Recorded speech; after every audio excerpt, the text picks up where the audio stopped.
Now, we have our prominent speaker, past President Noha El Daly. Actually, I shouldn't have been the one representing Noha today, because Noha is one of my dearest friends, if not the dearest, and she's actually my daughter's godmother. So, hello Noha. It's really nice to be presenting you today, especially knowing how impressive the bio and the CV are. Noha El Daly is a seasoned professional with a proven track record in establishing new businesses and driving business growth in multinational organizations across Europe, the Middle East, Africa, and Asia Pacific regions for the last 25 years. Well, you shouldn't have said the 25 years because this says our age, both of us, but anyways, it's your achievements. She currently holds the role of Regional Vice President for the regions Europe, Middle East, and Africa, along with Asia Pacific with Dell Carnegie and Associates. Noha is also a global master trainer. In her career, Noha held a variety of executive regional positions, managing portfolios of brands in leading Fortune 500 companies such as Kraft Foods, Hero, and Philips. Prior to joining Dell Carnegie Training in 2005, Noha held the position of General Manager of North Africa and Regional Marketing Director for Hero Middle East. And actually, she went with the business far beyond anyone's expectations. Of course, the CV goes on, but then I'll jump to the Rotarian part of Noha. As a Rotarian, Noha is a great believer in the pay-it-forward concept, that she believes Rotary vehicles. Noha is a proud Paul Harris Fellow and a past president of the Distinguished Club of Austrian Meal, which is my home club as well, and she used to be the president in 2005, where I served as her honorary secretary. It was a superb year. Noha is also an ongoing advisor of the New Generations Committee, and especially for the seminar, along with being its prominent speaker every time. Thank you, Noha. Enjoy, Noha, everyone. I'm sure it's going to be a marvelous time. Thank you. Hello, everybody.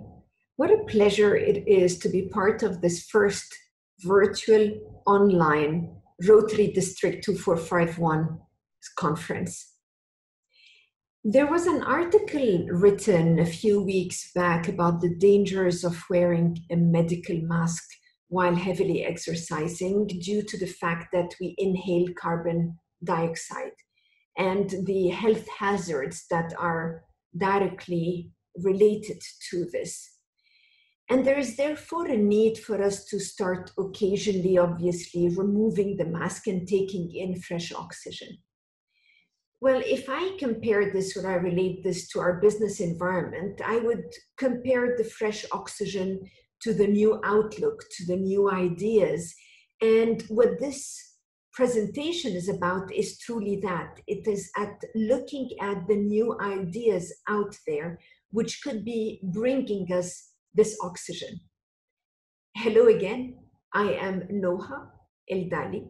I am the Vice President for Growth for Europe, Middle East, and Africa, as well as Asia Pacific for Dale Carnegie. When I look at companies such as Dale Carnegie, which is a talent development organization present across the globe, and we've been working with most of the Fortune 500 companies.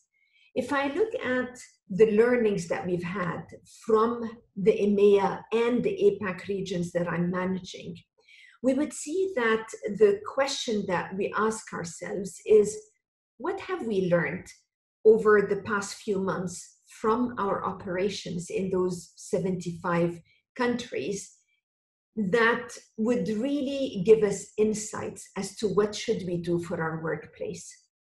Well, in December, our offices in China warned us that most of them will be closing soon because there is a pandemic that is starting in the country. And by end of February, we started seeing most of the offices closing down. We then saw that EMEA offices were closing down in March as well. And so here it was really panic mode because most of the countries were on lockdown at the same time, which is unprecedented anywhere else in the world and in our lifetime, if not in our parents' lifetime as well. We've never seen such a pandemic having such an impact at the same time globally everywhere. And so this is where there were a lot of learnings for us. And we started looking at what are our clients actually telling us. And there's a question that Peter Drucker, who's the management guru, asked, which is the important and difficult job is never to find the right answers, but it is to find the right question. And that is really what we started looking at. So in a situation like this, we can start looking at the market and start following, or looking at the needs and ensuring that we're distinguishing ourselves.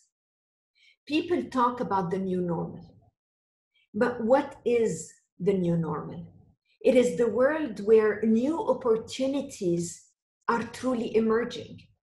And if we look at companies like, for example, Hewlett-Packard, HP, and it's really fascinating as to how they've looked at the opportunities out there, because the sudden move to working from home, starting presenting employees with difficulties that they've never seen before, challenges that they had never seen before, such as, for example, competing for the bandwidth with whether our spouses who are working as well from home, or with the kids who are also being homeschooled.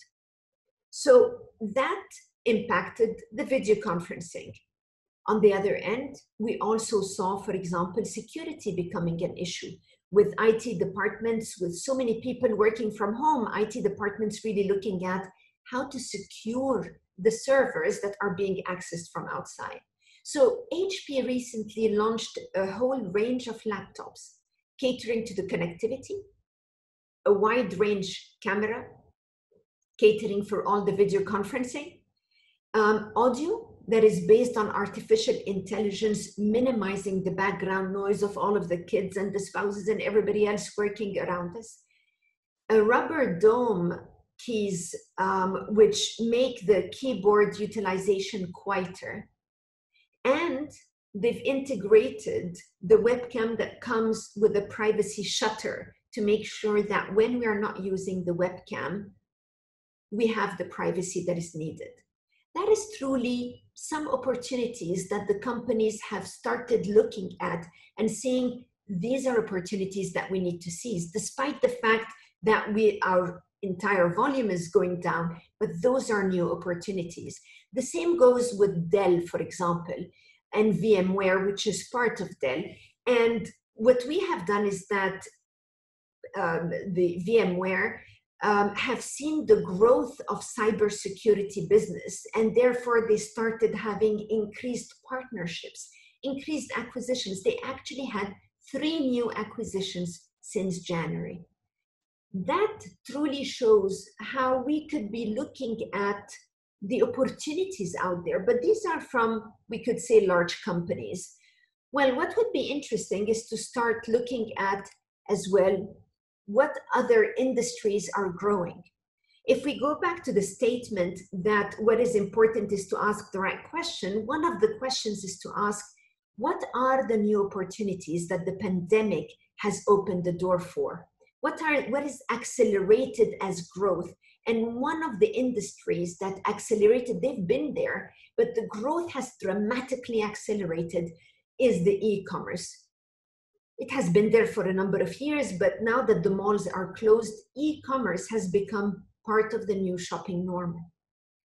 So whether for the perishables or the non-perishables, so for example, the online groceries as well has increased in demand. Another very interesting industry is the industrial real estate.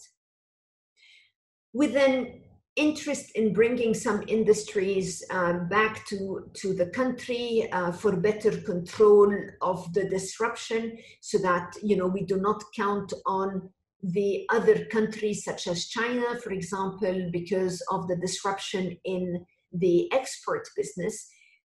That has increased the need for industrial safety stock. So demand for the industrial space is likely as well to grow. So I will leave you to read the list of industries. We're not going to go into it, But I would just like us to go over a couple of other industries, just highlighting a couple more.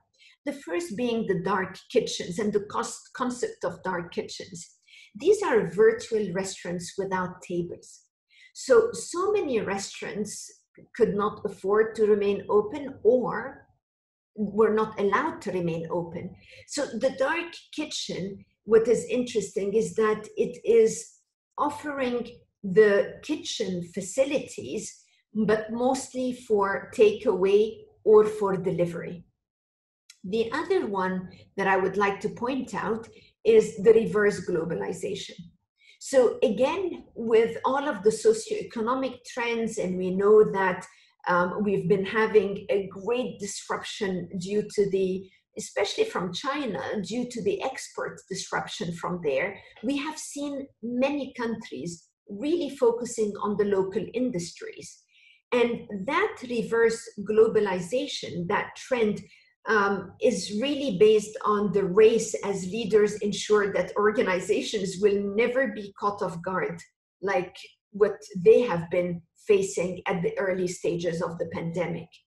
So these are just a few of the new industries, or the industries who've been taking a different level of importance, growing differently, offering us new opportunities, and just wanted to share that with you.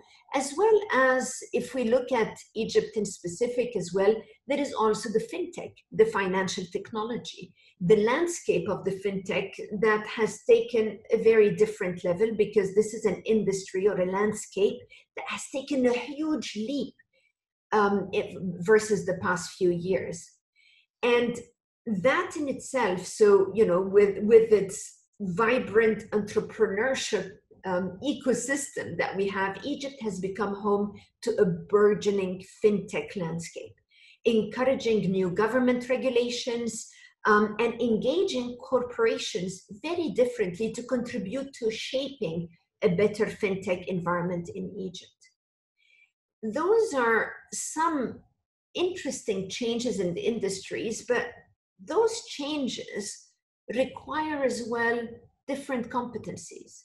So the job market will change as well, because it will cater to those growing industries. So in Dale Carnegie, we continuously research what are the skills that are needed by the business, by the new needs of the market, and the key competencies that will differentiate us as individuals, as professionals, and as well the competencies of the companies, allowing them to succeed in the post-COVID-19 era. And the main competency coming out of those researches was that it was resilience. It is that ability to bounce back from adverse experiences.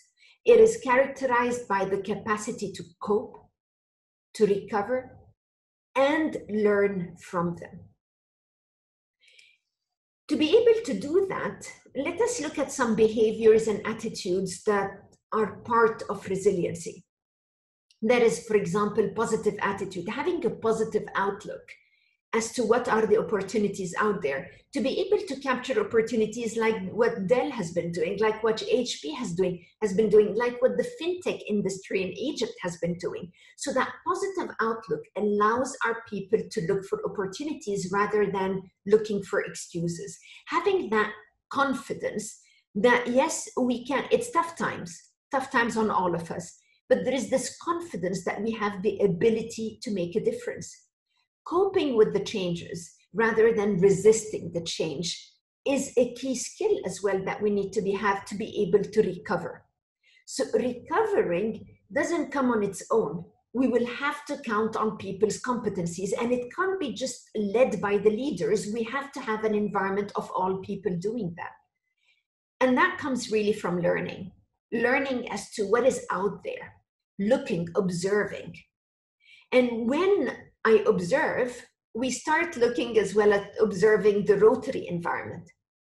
So in summary, those from all the learnings that we have just discussed very briefly here, if there are three key learnings that could be transferred to our world in Rotary, these would be that the first one is about partnerships.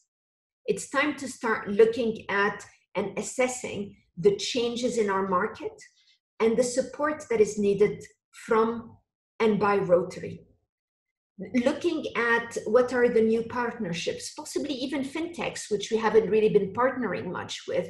What are the new partnerships that we could be adding to our portfolio? The second one is being ready with the right competencies, ensuring that we provide the right competencies to the market, to Rotarians, to Rotaractors, to interactors, to make sure that we are all ready to grasp the new opportunities. And thirdly, it is really focused targeting. That target to really attract the right talents and having a targeted approach, for example, to membership development, identifying the projects that would impact our new reality of our communities. What would that really need? And looking for a targeted approach to bring those members into our clubs. When we look at Rotary, one of the biggest statements, and this is what we're really aspiring to do, is to work on empowering people. And to empower people, I will just leave you here with the last thought, which is the one of Jeff Bezos. As we all know, he's the founder and CEO of Amazon. And many, many years ago, when a journalist asked Jeff Bezos why he left his very highly paying job to start Amazon, his answer was the following: I got scared that in 10 years' time, I would tell myself I should have tried, and I would regret it. He did not say it's to bring more books to people, but it's that eagerness and desire to look at what is out there and to say, you know what, where's the worst case scenario? I'll bounce back. So the new business reality is really inviting us to try new things, to learn new competencies, to partner differently, to empower people. So thank you for all the great work that Rotary is doing, that we're all doing, and let's continue empowering people. Thank you again.